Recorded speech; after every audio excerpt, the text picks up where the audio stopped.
Okay, so here's how we like to begin. We like to ask our guests, and initially, Valerie, how did your whole journey into the early childhood education field begin? I have a very interesting start to my journey in the field of early care and education.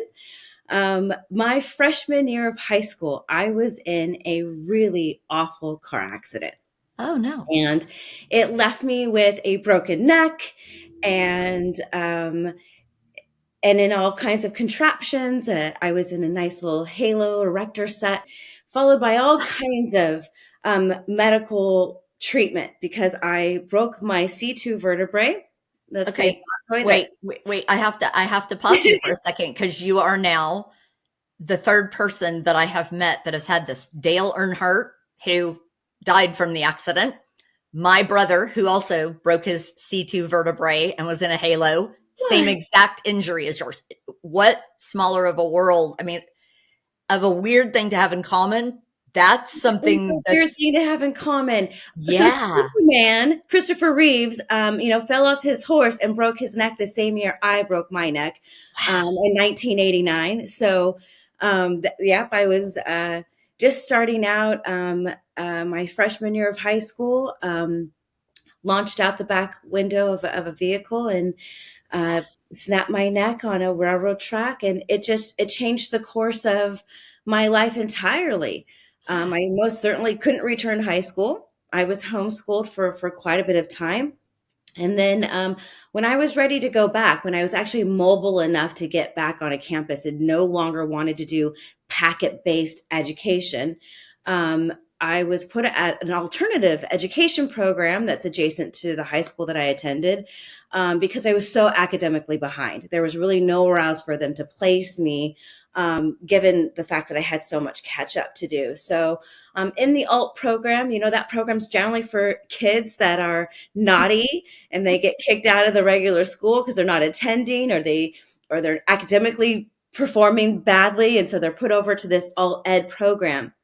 Well, when I got over to the alt ed program, they had a teen parenting program Hmm. that was once upon a time funded by the state of California called CalSafe. Hmm. And the CalSave Teen Parenting Program provided education to teen moms, parenting classes, financial day to day, you know, parenting stuff. And then they had the Child Development Center on the campus where their babies could go to childcare while they went to school.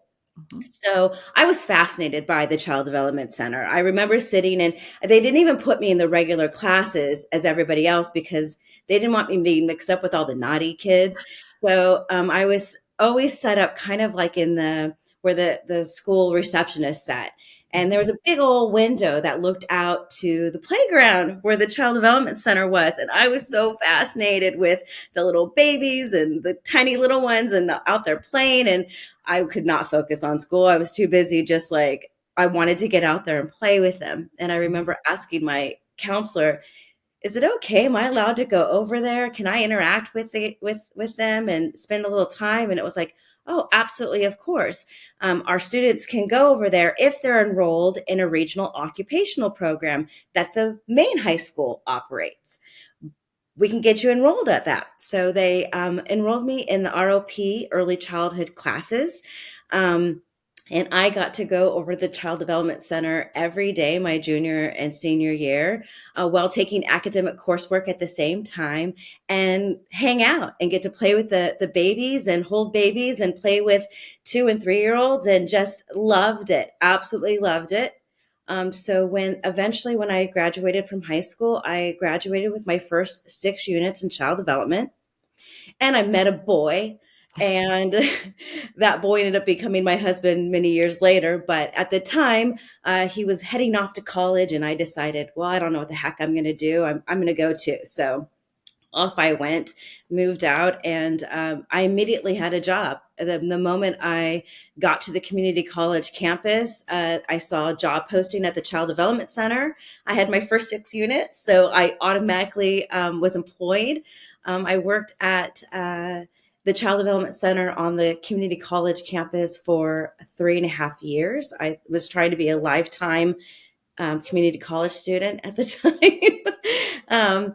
And I was also placed at I saw a job posting. It was only like 2 or 3 hours a day in the Child Development Center. And I was funding myself. So I got a job working for a family child care provider.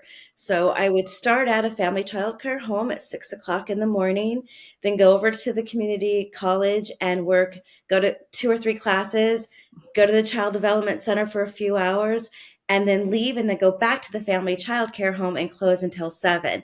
And I did that for the entire 5 years that I lived in Chico. And that's where I went to school. And yeah, I was a babysitter for my professors and completed the AA. I didn't think that I was ever going to. I never thought of myself as that academic person. Mm-hmm. So I was just like, I got my AA and I'll have a job forever and it's all going to be great. And I'm just going to work with children for the rest of my life. And I'm going to be perfectly happy with it. Yeah. So then when my boyfriend graduated, he was going off to graduate school. I moved and followed him there. And then, just started working directly in a child development center. It probably about my second or third year in, I was the young age of like 20 years old Mm-hmm. when the program director left on a medical emergency. And they said, "Oh, you have an AA." And at the time, it was a Title 22 center. Mm-hmm. So I'm more than qualified for the director role. And that was my first director experience, was interim director at a private for-profit child development center. And eventually I went back to school because all of the corporate folks that would come in and visit us and chat with me and would just say, "You need to finish, you need to go back, you need to go back." So I did. I re-enrolled back in higher ed and I started to pursue my Bachelor of Arts degree. My career just continued to grow. I was eventually turned into an area manager and then a corporate trainer for this private entity. When I did all the orientation for programs like all over Northern California. I was this young little thing just driving all over the place, training new hires and doing site visits and accreditation type of stuff. Love, love, love my job. I was probably taking 1 or 2 classes at a time. Mm-hmm. So yeah, that's where my journey kicked off. And after that, I just continued to work in leadership roles really in the field and before and after school programs. And I, with a few of my fellow college students, we put together an after school tutorial program that ran out of elementary school cafeterias. We were targeting students that were performing below grade level under the third grade. And it was where I knew that this was where I needed to be. I wanted to work with students. I wanted to work with disadvantaged families. It's where I knew that there was a place in society where children and families needed somebody to be the middleman to help support, their growth and development and family development, quite frankly. Mm-hmm. I eventually ended up over at Resource and Referral Center, Mm-hmm. where I ran a program recruiting family child care providers and helping get license exempt folks to become licensed family child care.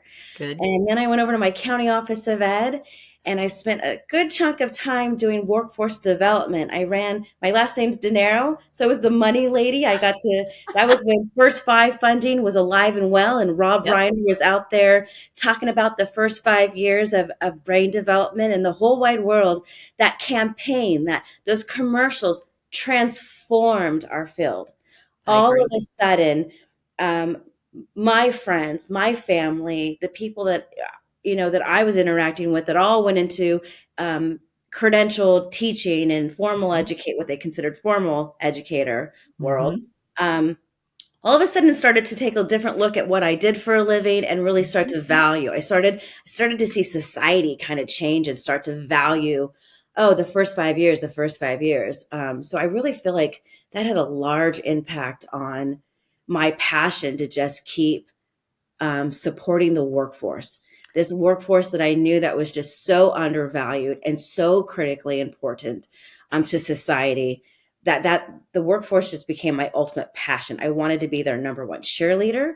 I wanted to educate everybody in the whole wide world about this hardworking profession that required a lot of education, a lot of expertise, a lot of patience, and love, and time and energy that they give to our children every single day. They're so undervalued, underpaid, considered just like any other service industry person. A child care provider, pretty much has the same value as a fast food worker or Mm-hmm. somebody that, works in the service industry in a hotel or what have you. So Mm-hmm. it was my greatest excitement to work for an organization, my county office of ed, that valued early childhood education, that wanted to invest in our local community and build up those quality standards. So Yeah. I was there for a really long time before I went to direct service. And then Yeah. that's when I started running state subsidized programs. Yeah. And there we go. Valerie, I mean, and the funny thing is you can tell, I don't know how many years that has been now since and I'm not going to ask you, but I'm going to say you're talking decades Yeah, of it's time and 1992. experience devoted to this industry. And you can hear in your voice, there's not been a slowdown. In fact, I would almost say as you spoke, your passion increased. Like each step of your journey, you got even more passionate. Absolutely. And so California is lucky to have you.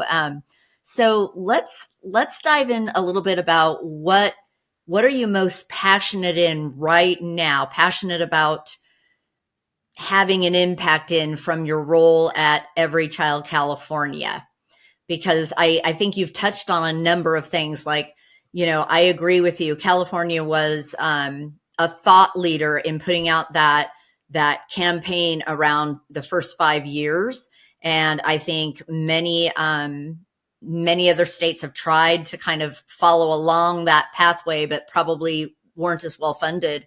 But I would say that the COVID pandemic did one thing, right? It demonstrated that our entire economy, kind of breaks down if children don't have a high quality place to go while parents are working. So now we know that early care and education is essential to our way of life here in America. So tell me, what are the things that you're most passionate about having an impact in from your role at Every Child California? Well, I think continues to be my number one passion project. Like, despite the expertise of early childhood educators, they're still completely and totally undervalued in society. And they earn an average of about 40% less than a K-12 teacher with kind of similar qualifications and definitely the same level of work and value in that child's life and that educational journey, right? So Mm-hmm. that pay gap, combined with limited professional development opportunities, it's contributing to our turnover, where our workforce is bleeding at all areas. So they're just bleeding at the seams. So I think my passion project is continuing to be a voice and an advocate and an educator at the legislative level about the need to fund our programs on the true cost of care, Mm-hmm. and increase the reimbursement rates and teacher pay. Mm-hmm. Um, Consider the early care and education field as part of the educational platform, that Yeah. we are part of the education system, that you can call it child care. We like to call it early care and education because we know that in the early years, children have a lot of social, emotional, and personal care needs. And through all those activities, they're being educated and their brains are being stimulated, and they're growing and learning, and um, those social emotional skills are what sets them up for a lifetime full of success, Mm-hmm. right?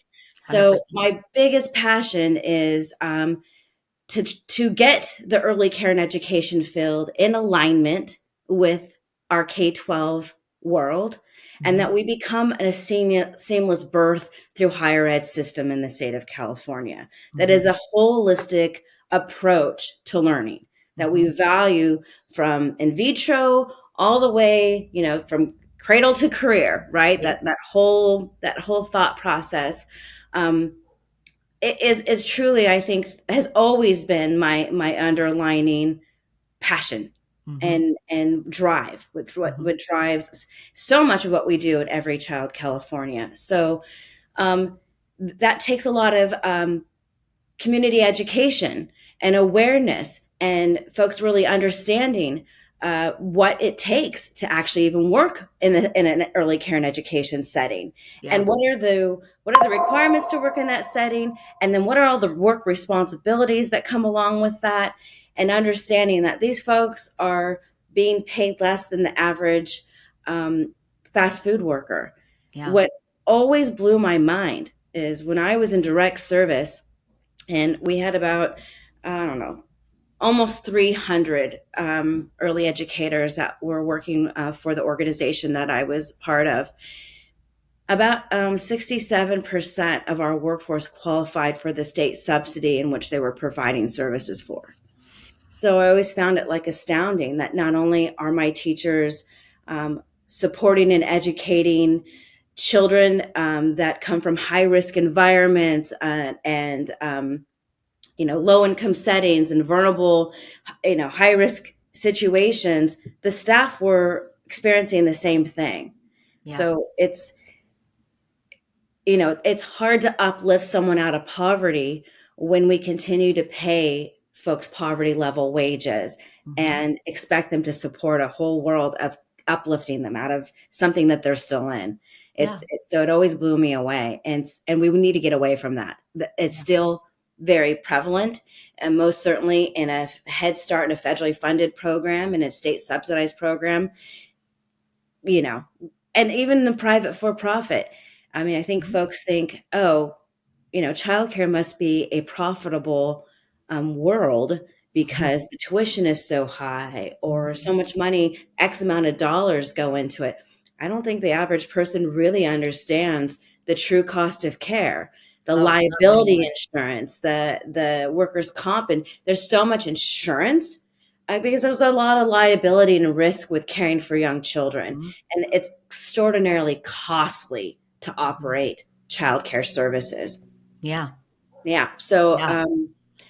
yeah, So uplifting the voice of the workforce. what about, yeah, what about, and I don't know the answer to this in California, so it's one of the reasons I wanted to have you was, are you directly involved with strategies in your state to try and entice people into this particular industry? Like in Texas, we have a workforce commission that are deeply involved in trying to support and get an influx of new people into the industry by education programs, like kind of connecting the dots that this is actually a career path and here's how we do it, and more people should get involved in this because it is education, and all of that. Is that something that Every Child California is working on as well?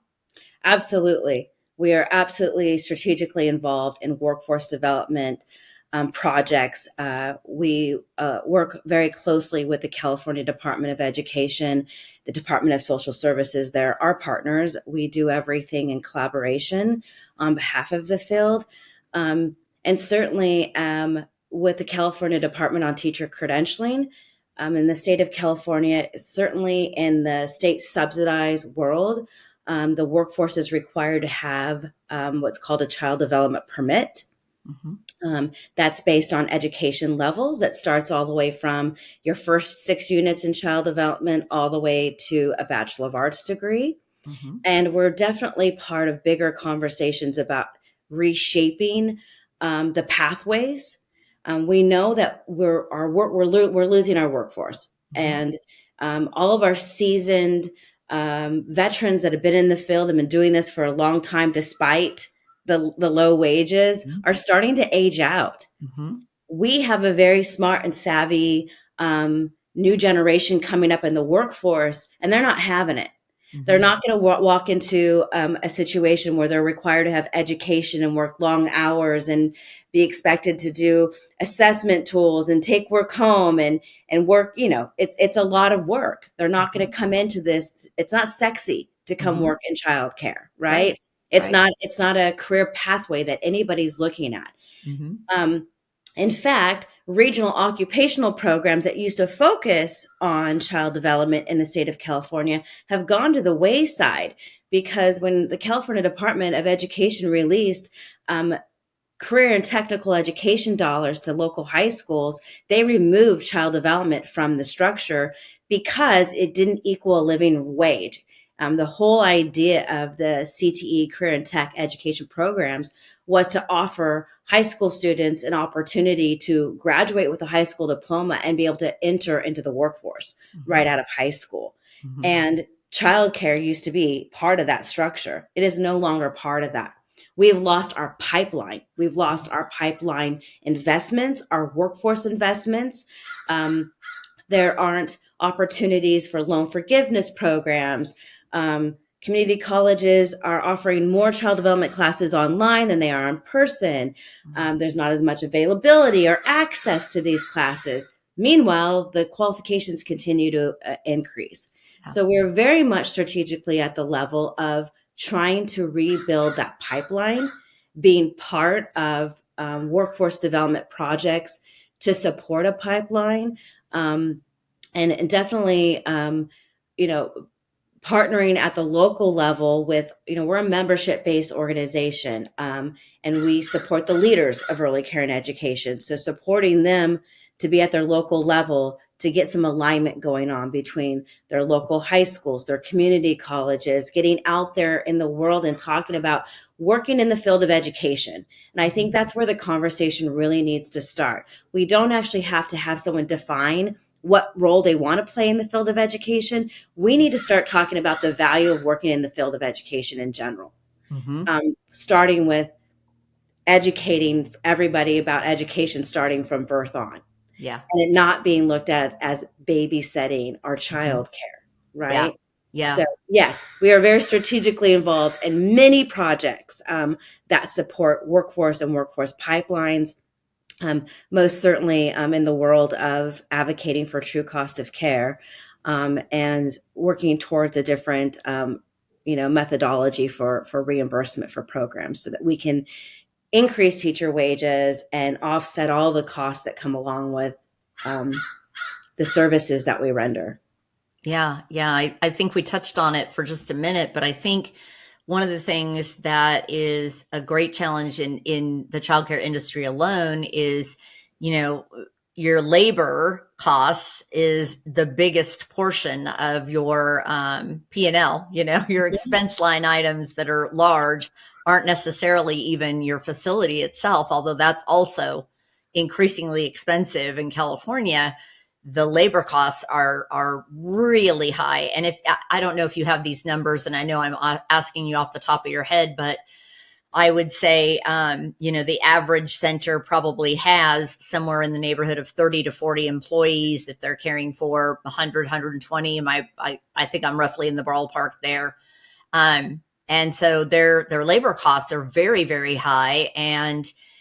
But they cannot really just increase tuition in order to give those educators the amount of wage that they might be entitled to somewhere else. So of course that's contributing to the problem of what we're talking about here. But I think there's more to it too. It's like you said, this whole generation that really loved being in early care and education has sort of aged out, and you hit the nail on the head. These young people coming in, when they're looking at a career path, they're saying, well, gee, I can make more in fast food service or working at, part-time as an Uber driver than I would ever make in this career path. So how do we offset that without sinking the American family who can't pay for this?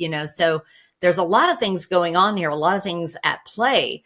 So, and I know that would be if I were to ask you what some of the greatest challenges are that are faced by childcare programs today or early care and education programs, I think you've hit the nail on the head in two. One is, does the general public even know what early care and education does? I would agree with you. No, they don't.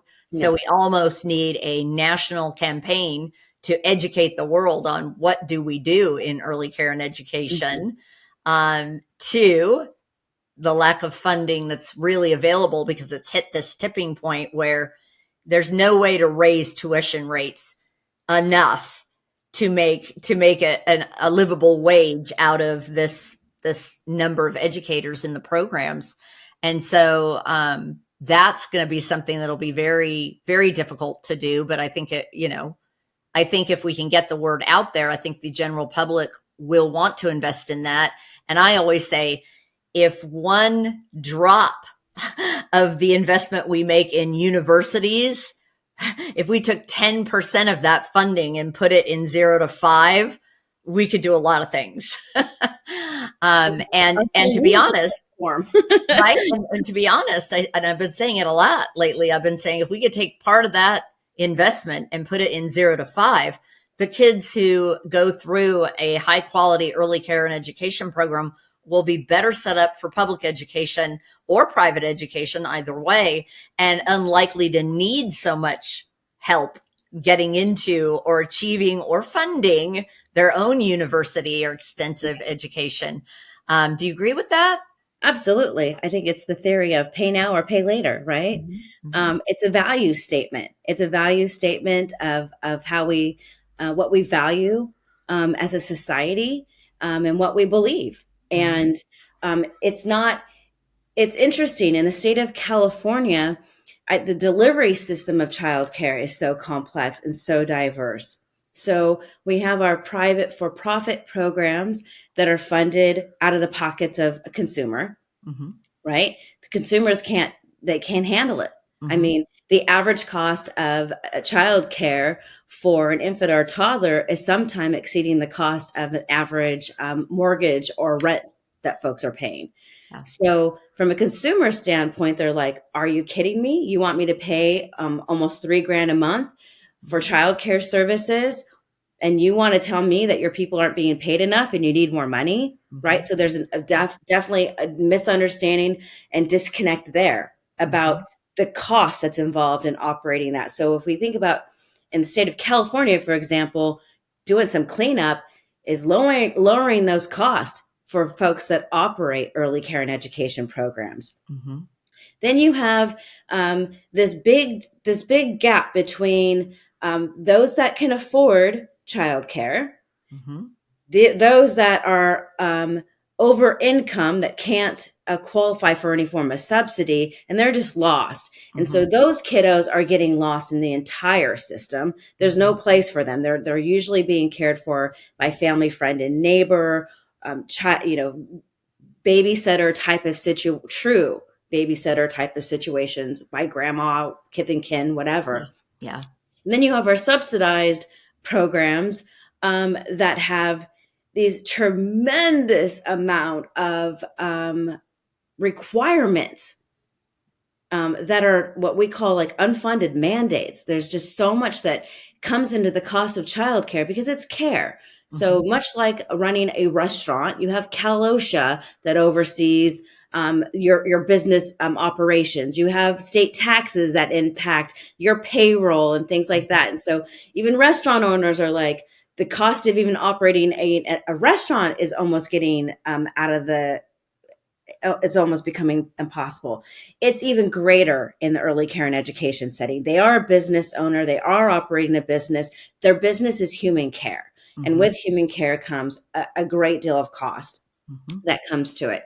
So the state reimburses state subsidized programs this minimal amount of money that doesn't even equal or actualize what it actually cost.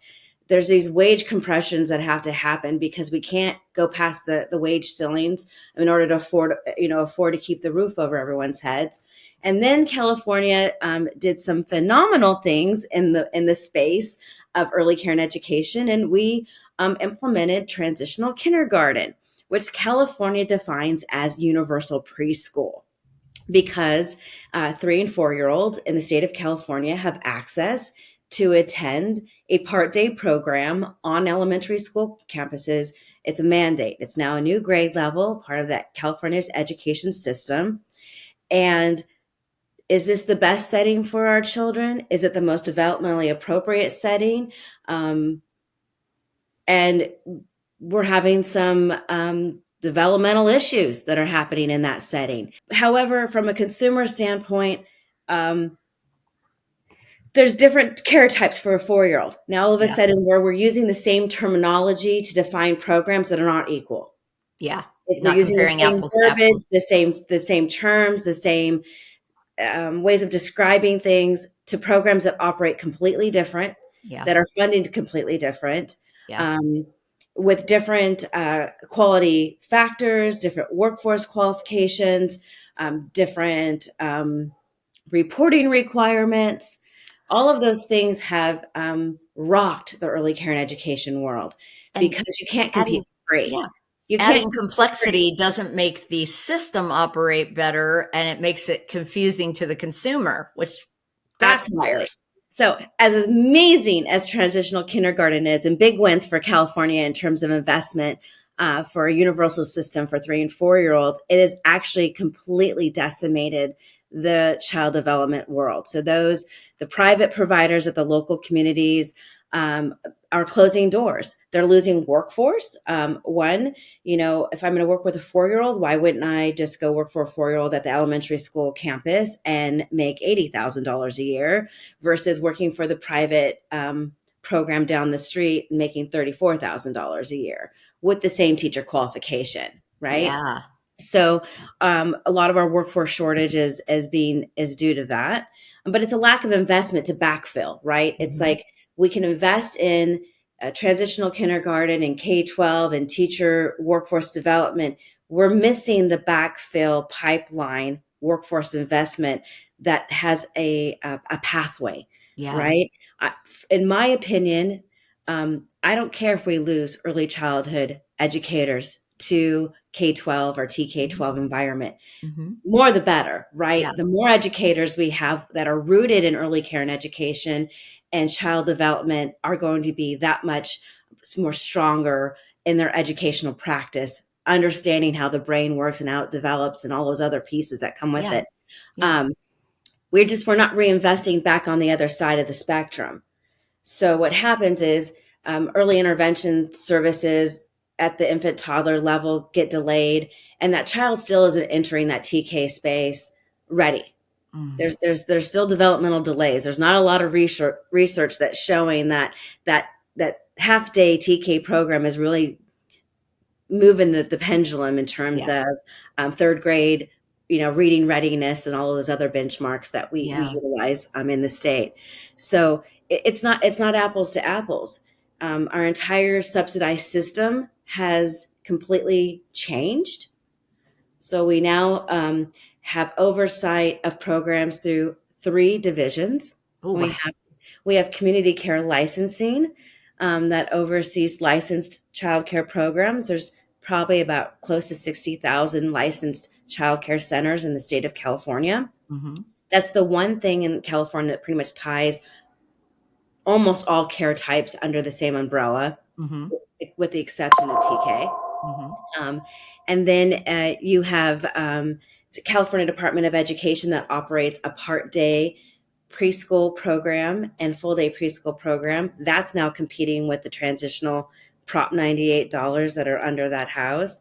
They divided it, and they moved everybody else over to the Department of Social Services, where general child care is being funded from. Most of our programs, most of our center operators in the state of California are operating all. They're doing a birth through school age program. So Wow. they're adhering to community care licensing standards and regulations. They're having to adhere to the California Department regulations and standards, and Department of Social Services Child Development Division standards and regulations and requirements. The administrative burden is ridiculous, it's decimating the field. Yeah. Programs are closing. The Not only that, but the burnout. Yeah. The average salary of the profession is so low that most educators are forced to take a second job. Most, on average, at least 40% of child development teachers are reporting that they have another job in addition to their job as a teacher because they don't make enough money. We really do need to eliminate the provision of that blended, subsidized, and private families. They must be charged at the same rate to, eliminate the fallout that's Yeah. happening across the state. If we want a mixed delivery system, we want parental choice. We want children to be able to go to a child care setting that really meets their developmental needs. There needs to be, we need to level out the playing field here and the platform Yeah. across the board, right? Yeah. Um, And so, I doubt that the parents can even navigate it. Like I'm really glad that there are associations like Every Child California that develop materials and resource and referral. I'll give them a big shout out too, because no, I'm sure that absolutely, they are working in partnership with you on things absolutely like this, because there's no way for a parent to even figure it out, and they have to, a young parent has to think, I'm just getting started. I've got my mortgage. Maybe I've got a car payment. Now I've had this baby. I do have to go back to work. They lengthen out their amount of time they can be off work as far as they possibly can max it out. Mom takes X amount, dad takes X amount. Maybe grandma comes in for a couple of weeks. So, there. let's stretch it out as far as they can go. But eventually they need to return to work, and it has to be affordable. And, we've seen some really good things, tax credits and all kinds of things, but it's not enough. And so you're right. There is a huge disparity. And if I'm not wrong, about a year ago, I thought when I was there for the UPK, TPK, conference, which just the acronyms alone would befuddle the general public. But I thought I had heard that even with this whole mixed delivery system, there still weren't enough, let's call them spots or slots for the number of 2 and 3 year olds who would be advancing and coming into these, into these Oh, you're 3 year old absolutely and 4 year old classrooms. Am I right on that? You're absolutely right. There's not nearly enough spaces for children, even in the subsidized care setting, to even serve the number of children that actually qualify or are in need of care. Wow. Um, and even with transitional kindergarten, and all those 4 year olds are like, oh, there's this great opportunity. Not all families are taking advantage of it because they're like, one, I cannot afford the cost of child care. Mm-hmm. So, and I'm not going to put my child on an elementary school campus where they're in a setting that isn't developmentally appropriate. The Right. bathrooms are down the hall. They're in a school, elementary school setting with bigger kids and Right. a lot of other things that are going on in that campus, where you have this little learner where their brain and their social emotional development is still at a really integral part of their life happening. Mm-hmm. Um, it's overwhelming. Yeah. And oftentimes those kids are being shuffled around. The parents need care. So kids Mm-hmm. are going to an early learning program in the morning. They go to transitional kindergarten, and then they go to an after school program. They're with 3 different adults in one given day, or 3 different sets of adults Right. in one given day. That's developmentally, social, emotionally not sound or appropriate No. for No. for children. So we have a lot of work to do in terms of streamlining systems. I mean, we really have a lot of cleanup to do in California. You know, I think somewhere in there you asked me to, like, what is your favorite quote? And I was kind of like thinking to myself, what is my favorite quote? I had so many. I love quotes. I start my trainings off with quotes. It's always this like inspirational, touchy Yeah. stuff. Right now, my biggest quote is what my grandmother used to always say. She used to quote Albert Einstein, that said, "In crisis, there lies opportunity." We Mm. are in a crisis. The child care industry has lost their identity, Mhm. and they've lost their value and their place in society, and we're in crisis. Yeah. But in that crisis, there's going to be an opportunity to reshape Yeah. our values and what we believe all children, all of our children deserve I agree. in our state. All children deserve this equitable, equal opportunity to have high quality experiences from birth on, regardless of income, regardless of where you live, or we need to share the playing field. We need to expand the platform. We need to include all of the providers into the game, not exclude systems, Mm-hmm. so that there is parental choice and that it is publicly funded. We Mm-hmm. need a publicly funded early care and education system. Mm-hmm. That's what we're missing. It Yeah. is as misappropriating our dollars in the state. And there's a lot of waste. I mean, Yeah. the administrative burdens of administering these dollars are so cumbersome that if you repurpose those dollars and took all the eligibility and qualifications and all the paperwork away, so much more children could get served in a more holistic way. So I think I you do should think repeat that. I think you should say that exact thing again, because I think that soundbite alone is so critical here. I was absolutely shocked, even to hear the school systems talk about it, Valerie, about how difficult it was just to track the different funding sources for the different teachers and the different requirements and the amount of labor that added to the already stretched burden of running a program like this. So say that yeah, again. Say it again. I don't even know what I just said. It's you know, okay. We'll clip that little bite and we'll make it its own little tagline. I think you were basically alluding to we need to level the playing field, level playing field. make it one system that could be sort of delivered by any one of these entities with the same kind of level of funding to all of them so that it's publicly funded, it's publicly available, all the level playing field, including being able to fund the teachers, right?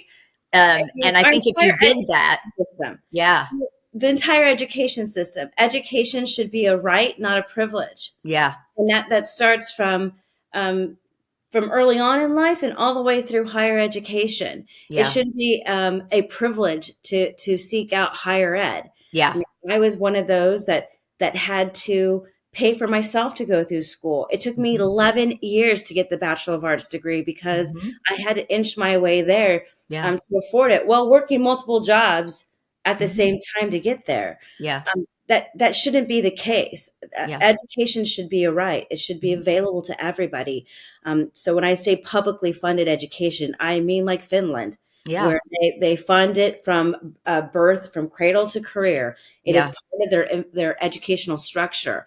I Yeah. mean, there's this part of me that feels like society wants to keep a portion of us just completely uneducated and dumb, Mm-hmm. so that the wealthier can get wealthier and the poorer can get poorer. And we have all these systemic issues from that ideology, right? Mm-hmm. It's not working. It's not Mm-hmm. working. Certainly we're in a state of crisis in general, Mm-hmm. as Americans, Mm-hmm. and a lot of things are being threatened. Mm-hmm. And to feel like in a place where we were making educational advancements Mm-hmm. and we were starting to do some good work in this space, to see that being threatened because education isn't valued, Mm-hmm. and it's something that perhaps this idea that folks should just, I did it on my own, nobody gave me a handout thought process is what's ruining us. It's Mm-hmm. decimating opportunity for children in general. Yeah, but I think you hit the nail on the head too. In times of crisis, There's no opportunities are birthed, right? Some new, innovative, and I think it's time. I think our education system, particularly our public education system, is really overdue for an overhaul. So absolutely. maybe now this is the critical inflection point for all of us to sit down and go, okay, it doesn't behoove us to leave anyone behind, because it simply means that if you're getting ahead, you're going to pay for it through social programs later, caring for those that didn't make it through. So it's better to just bring us all on the journey together, make sure everyone gets a reasonable, good, solid, high quality education. And then what you do from there is, on you. But let's start it from there, zero on. Let's get them all educated. I think I had a fairly good education. I think you did too. We both grew up in California. But I don't think the education today is nearly as good as ours was. Well, we don't have the same investments and the same societal support. Mm-hmm. And, we come from the generation of stay-at-home moms, mm-hmm. Parent mm-hmm. volunteers, yep. field trips, mm-hmm. Opportunities for extracurricular activities that were part of the school system mm-hmm. that are no longer there. Yeah. There used to be life skill classes and home ec and mm-hmm. Things auto shop, wood shop, life skills, art.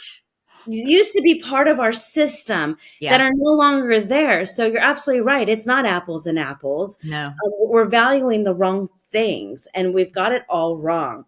And when we talk about in crisis, there lies opportunity. Absolutely. I think as a statewide organization, we are going to take advantage of this opportunity to really hone in on our state legislators that value education, that also came up through systems of diversity and struggle and knows that there's a better way. There's a better way to support our state and our youngest learners, and that we don't have a system, an early childhood system in the state that follows the dollars. Because mm-hmm. what's happened to our state and has put us to where we are right now is folks follow the dollars. The dollars, when I go back to the first 5 campaign, the Rob Reiners and the first 5 commissions, lots of money went into local communities to invest in preschool programs. So child development system programs that had a infant, toddler through school age program converted themselves. They all converted themselves to serving 4-year-olds because that's where the money was. That's where the higher reimbursement rates were. That's where the value, all of a sudden you're an educator. You're not a daycare provider anymore. You're not doing childcare. You're actually an early educator because you're doing preschool. To that merging into a transitional kindergarten system and now having all of our early childhood programs go, oh, wait, I shot myself in the foot because now there's no more, the kids are being served, those kids are being served over here. Shoot, now I got to go back and rethink my system operations and know that there's a greater need out there for infant toddler care. There has been. Infant toddler care has been set to the wayside and hasn't been valued as part of the early care and education system. It's child care. It's like this birth through age 2 is considered child care. And then everything that happens with the child after that, all of a sudden is education. We know that that's not true. Right. We have the research. We need to shout the research. Right? California's got a lot of research. We know different. We have a lot of data that says, no, that's not true. Mm-hmm. That continuum of learning needs to start from the very beginning. So we have a lot of programs right now converting back to infant toddler care. But what are they facing? They're facing higher cost. It's more expensive to care for infant toddlers. Mm-hmm. Trying to recruit a workforce that wants to change diapers. Mm-hmm. Yeah. And all the different pieces that come into that. So fascinating, Valerie. Absolutely fascinating. But I think to wind this all up, what we're both saying is we need an education overhaul. We need to recognize that learning begins at birth. Probably begins, actually, no, we know that it actually begins in vitro, right? We have the research and data that says brain development starts in vitro, and that we can value this as education, fund it as education, and get our children off to a much better start. So who do you think, and final thoughts here, who needs more of the education? Is it parents, community, consumers, the taxpayers? Or is it first the legislators? I think that where we are right now in the state of California, I think we need to, it's going to have to start at the state level, and how Mm-hmm. the state redefines their value on education, and how they want to invest in it. Mm-hmm. Um, we desperately need to create a workforce pipeline covering and reflecting the true cost of care. Yeah. We need to provide real sustainable living wages to the workforce, in parity with credentialed teachers, valuing their lived experience, diversity, and professional development that's needed in the workforce. It's a multifaceted need, Yeah. right? I It's agree. when you start here at the state level and the state says, we believe in this, we value this, we want to invest in it, everything else rises up. I Yeah. don't think that you have to convince the average consumer that has a child for the need of supporting their child's social, emotional, and brain development and care needs. They can't afford it. The average consumer is saying, I can't afford childcare. So what's happening? Californians aren't having as many babies. So Yeah. we're the entire economy is going to be at a loss Yeah. in general. So Yeah. yeah, I think it starts at a state Fascinating. level, and that just is going to. I truly believe that will infiltrate and trickle out to the local communities. If there's an opportunity for a family to have their child cared for in a high quality setting without it being a cost burden on them, families will Gobble bring. it up. They'll gobble it up. Yeah. And They'll what will stand in line happen? for it. We'll be able to have early intervention services, support those children's social, emotional, and brain development needs, all of those diverse issues that are impacting a family in those first 5 years is a very tough time in a family's life. They need a lot of additional supports to be successful. That just allows us to invest in our overall future workforce. This is our future workforce.